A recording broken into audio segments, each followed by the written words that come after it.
नमस्कार।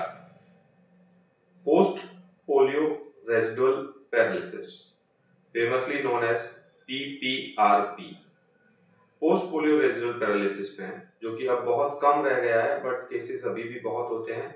उसके अलावा पैराप्लीजिया, हेमिप्लीजिया के जो केसेस होते हैं, जिनको लोअर एक्सट्रीमिटी में चलने में तकलीफ होती है, ऐसे केसेस में हम विभिन्न प्रकार के ऑर्थोसिस के माध्यम से उनको चलने में सहायता प्रदान करते हैं, जिससे उनका गेट या लिम्ब लेंथ डिस्क्रिपेंसी अगर होती है या किसी भी लिम्ब की राइट लेग, लेफ्ट लेग कोई भी वीकनेस होती है जो कि उनको स्टेबलाइज नहीं करने देती, उनके गेट को एबनॉर्मल बनाने की कोशिश करती है, उस एबनॉर्मलिटी को मीट आउट करने के लिए हम विभिन्न प्रकार की ऑर्थोसिस का उपयोग करते हैं।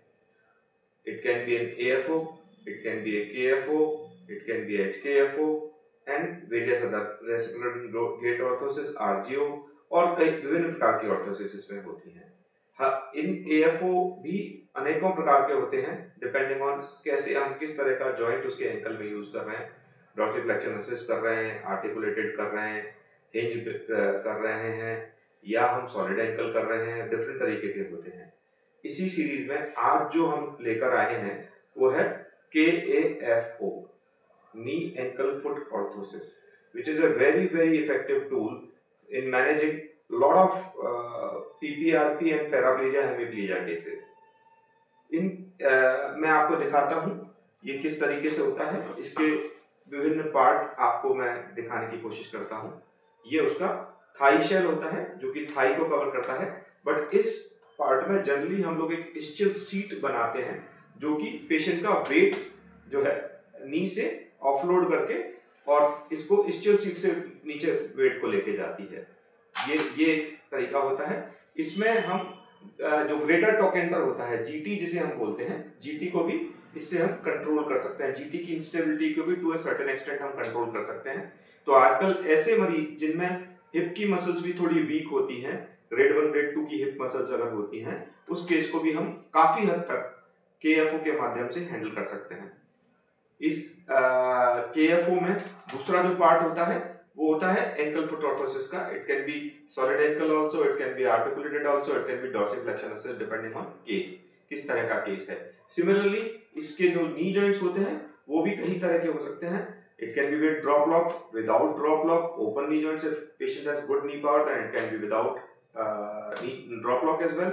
It can be spring lever knee joint, जिसमें कि हम लॉक की ओपनिंग जो होती है उसको हम एक लीवर के माध्यम से, जो कि हम ग्रेटर टोकेंटर या हिप के पास में लगाते हैं, उसके एक सिंगल लीवर से दोनों जॉइंट को खोल सकते हैं।